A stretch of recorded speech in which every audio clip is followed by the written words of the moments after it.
Let's shut our eyes and take a deep breath in and exhale. Again, a deep breath in, hold, release.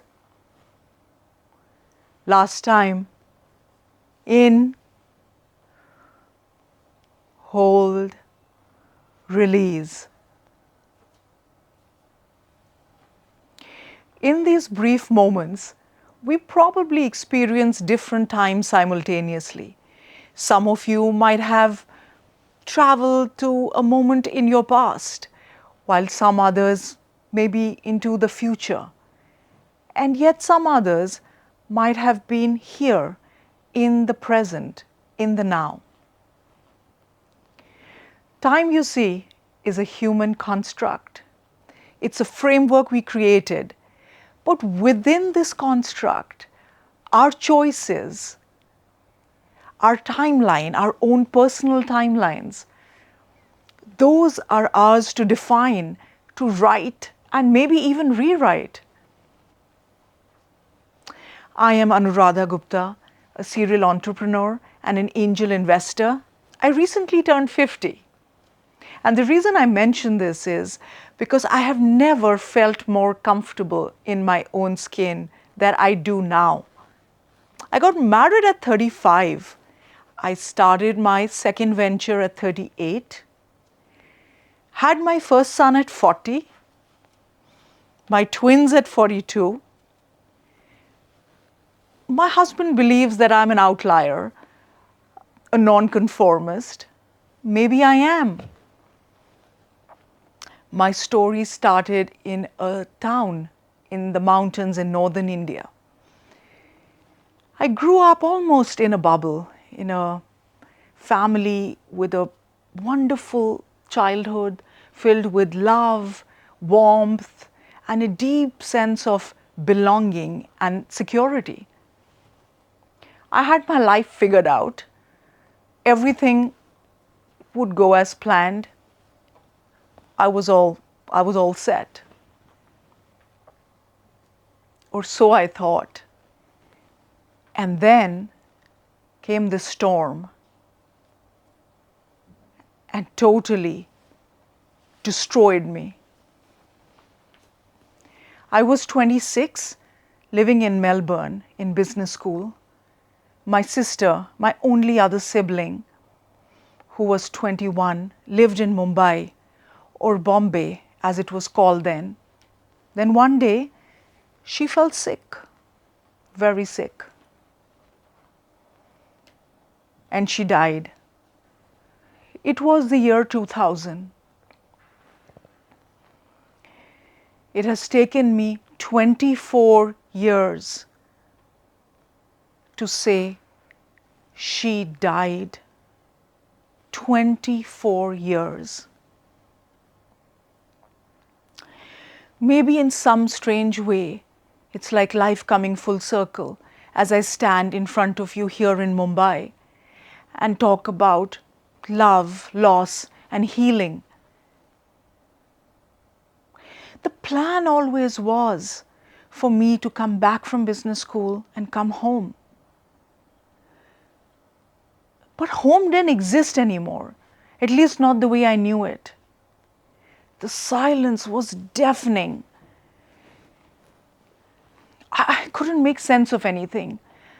I don't know if the pain was too intense or I was just a coward.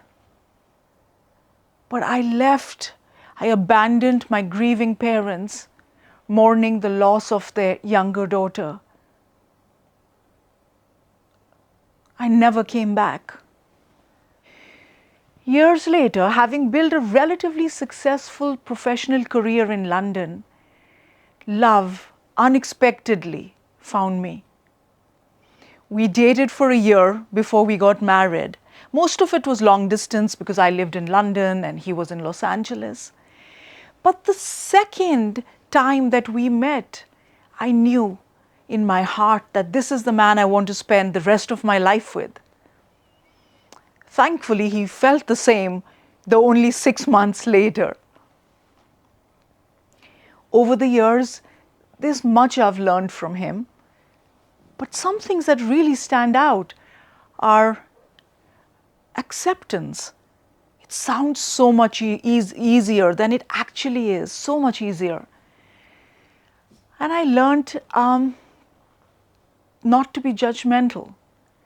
I learned embracing each other's flaws and the beauty of doing that, and embracing my own flaws. And flaws, I have many, many.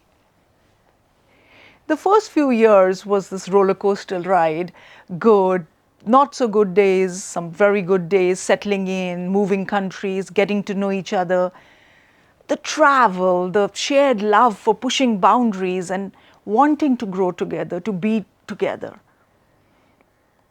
And then came this deep yearning to have children. Ever since I can remember, when I was even very little, I'd always wanted 3 children. I would dream of ringing the doorbell of my home, and as the door opened, my little monsters coming running to me as I scooped them in my arms. And so began the battle with infertility. Years of not giving up on this dream. And then our son was born in New York.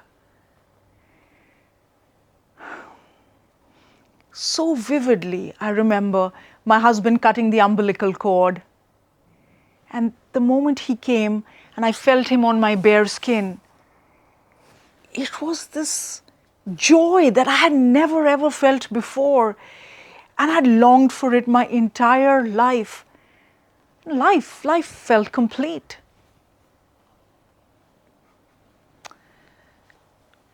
But life had other plans. A few days later, we were told that he had severe brain hemorrhaging, and he had to be put on life support. There was no coming out of this. It felt like a world had just come crashing down. You could go from euphoria to despair in a heartbeat. We held him all night, just holding on to him, telling him how much we love him, how much we'll always love him. And then we told him it's okay. It's okay for him to go. We lied. And then the doctors asked us to wait outside as they pulled him off the life support.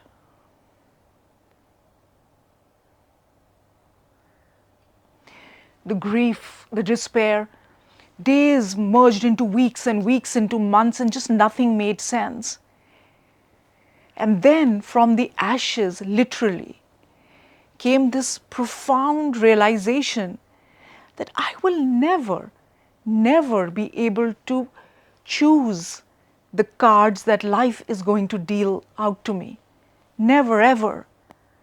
But I will always have the power to decide how I'm going to react to what life throws my way. I will always have that power. This time, I chose not to be a coward. I chose courage. I had been carrying the burden of being a coward for almost 2 decades. I just couldn't do it anymore. I didn't want to carry it. I was done. From this loss of the ones I love and lost, was born our family foundation to help underprivileged children get off the street. We're still taking baby steps. It's the taxiing before we soar, and soar we will. The innocence of childhood is not a privilege. It's a right. It's a right of every child. Every child. I took to business at a relatively young age, at 20, while my friends were still in college and discussing their boyfriends and their crushes. I was working hard to build a company, which I successfully exited a few years later. Starting a company wasn't easy. There were just so many challenges, logistically, financially, operationally, and also the skepticism of people close to me. Nothing was easy. But then easy and me have never really been friends. Over the years, I had the privilege of launching and scaling a couple of startups. And today, as I embark on yet another unconventional chapter in my life, that of going to Harvard Business School at 50, some might say I'm crazy. Juggling a career, motherhood, and all else that life is constantly throwing at one. But I believe crazy is another word for driven or passionate, or even being unapologetically ambitious. Because ultimately the only limits that matter are the ones that we set on ourselves. And I have never liked limits.